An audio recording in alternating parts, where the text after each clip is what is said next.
Bracelet making episode 4.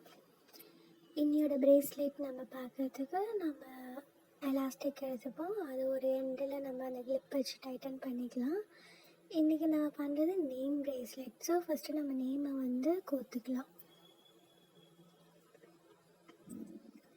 சென்ட்ரைஸ் பண்ணி நீங்கள் கோத்துக்கோங்க. So இந்த எலாஸ்டிக் நீங்கள் எப்படி மெஷர் பண்ணணும், உங்களோட ஹேண்டு இதை விற்று எடுத்துக்கோங்க. ஸோ இப்போ நான் பேபிக்கு தான் பிரேஸ்லெட் பண்ணுறேன். ஸோ அவளோட இது பார்த்தீங்கன்னா 7.5 inches.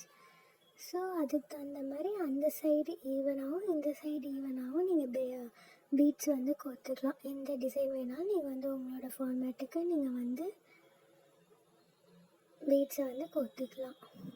ஸோ நான் மெஷர்மெண்ட் பார்த்துட்டு 7.5க்கு நான் பீட்ஸை கோத்துட்டேன். சென்டராக வர மாதிரி அந்த நேம் பீட்ஸையும் நம்ம போடலாம். ஃபஸ்ட்டு நம்ம நாட் போட்டுக்கணும். 2 knots போட்டுட்டு, ஸோ அதுக்கப்புறம் லூப் மாதிரி போட்டுட்டு, இந்த சைடு லூப் போட்டுட்டு பேக் சைடாக கொண்டு அந்த டைட்டன் பண்ணோம். திருப்பி இந்த சைடு லூப், ஆப்போசிட் சைடு, ரெண்டு சைடுமே நீங்கள் லூப் போட்டு டைட்டன் பண்ணால் திருப்பி அது ஓப்பன் அப் ஆகாது. ஸோ இப்போது ஜஸ்ட் பிரேஸ்லெட் நான் கம்ப்ளீட் பண்ணிவிட்டேன். அந்த எக்ஸஸாக இருக்கிறத நம்ம கட் பண்ணிட்டோம்.